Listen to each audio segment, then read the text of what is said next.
Your SsangYong has been built to last you for many years and many thousands of miles. But as with any car, there are a number of things that you need to do to ensure that you get all of those years and miles of reliable motoring. Underneath the bonnet can be an unknown world to people, but there's no need to be scared of it.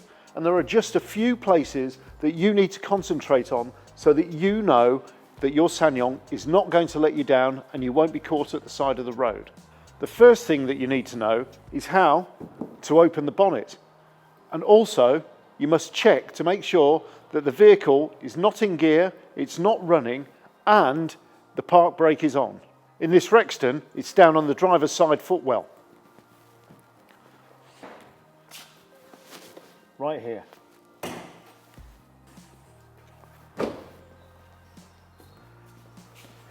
Now, we need to release the bonnet using this little catch here. Now, looking in the engine bay can be quite daunting, but it doesn't need to be, and there are only a few areas that you need to concern yourself with. Firstly, this little fella is called the dipstick.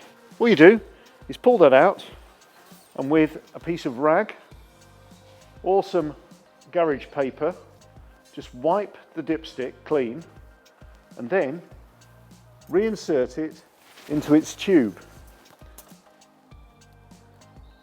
Then pull it out again after waiting for a second or so. And the oil level will be indicated on the dipstick. On here, there are a couple of little notches, little cutouts, and those indicate high level and low level. You should have your oil level preferably up to but not beyond the high level. In this case, it's absolutely perfectly spot on. So this engine has plenty of oil in it and it's good to go. The most important word in engineering is lubrication. And in this case, if you look after your engine's lubrication, your engine will look after you and won't let you down. If the oil level's low, you need to find out what the correct specification oil is for the particular car that you're driving, and you'll find that in the owner's handbook. To get access to the oil, what you need to do is undo the filler cap, which is normally situated within the top of the engine. It looks like this. It just unscrews and comes out. And then you carefully replenish the oil up to the correct oil level. Once you've replenished a bit of oil, screw the cap back on to make sure that you've done it, because again, you don't want oil spraying out of here, and recheck the oil level. Another area that you'll regularly need to access is the screen wash. It's important to keep these topped up for many reasons. One, obviously, to help keep your screen clear when the weather's inclement and there's lots of road spray coming onto your windscreen. But also, it's an MOT requirement that the screen wash is full. If it's empty, it's a fail, and that's a silly thing to fail an MOT on. It's quite simple. Get your screen wash. I've got it in a can here, but you can get it in a little bottle, pre-mixed, and just top it up. There we are. That's full. Pop the cap back down, and that's the job done. But it's important to remember to use correct screen wash, because screen wash itself is good to go below freezing point.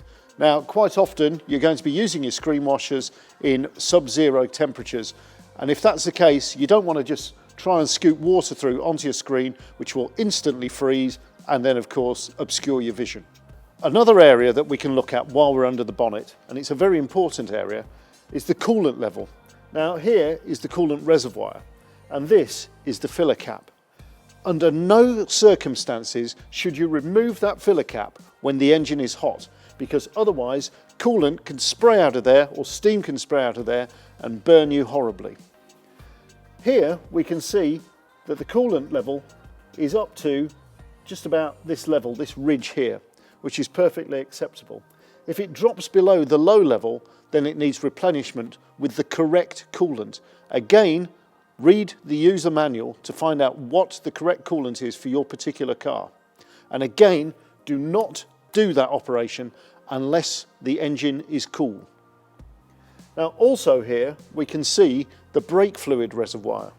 Now again, you shouldn't need to do anything about this at all, but it's worth looking at while you're under the bonnet here. Now we can see that the fluid level is up to the maximum line, which is marked on the reservoir here. So we do not need to touch that. If you cannot see any brake fluid in the reservoir, do not attempt to drive the car. Call your SsangYong service centre and they will assist you. Right, we've seen everything under the bonnet that we really need to see, so we can close it and let's have a look at the tyres.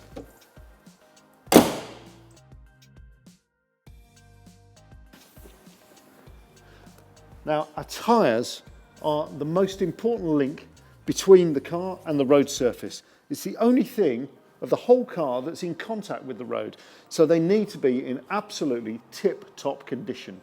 You need to inspect all areas of the tyre that you can see. So, first of all, we've got the tread, which runs around the top of the tyre and to the edges here. Now, the minimum legal tread depth is 1.6 millimetres. However, that's very low indeed. I would suggest that your tyre tread depth should be no less than 3 millimetres, which is, roughly speaking, about the ridge area, the gold area on a £1 coin. Just drop it in there like that, just to make sure that you've got plenty of tread left. So what should exactly we be looking for on a worn tyre? Well, we need a worn tyre. Here's one I sourced earlier. Now, this tyre is actually worn in the centre quite badly, and there are little tyre wear indicator bars that are located within the tread on each tyre. Here you can see that they are flush with the upper part of the tread on the tyre, indicating that this tyre is absolutely out of action. There are other areas of wear to look at as well, such as uneven wear.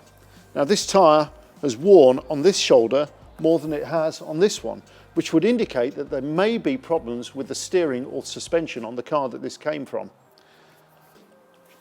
There are more areas of wear that we need to look at, and here we have a split where the tyre has actually rubbed against something and split the actual carcass of the tyre. This could blow out at any time, and that could happen at speed, which could cause a catastrophic accident. This tyre, therefore, is for the bin. This tyre, however, is good to go for another good few thousand miles. Well, thanks for watching, and if you want to see more useful videos, just follow the links.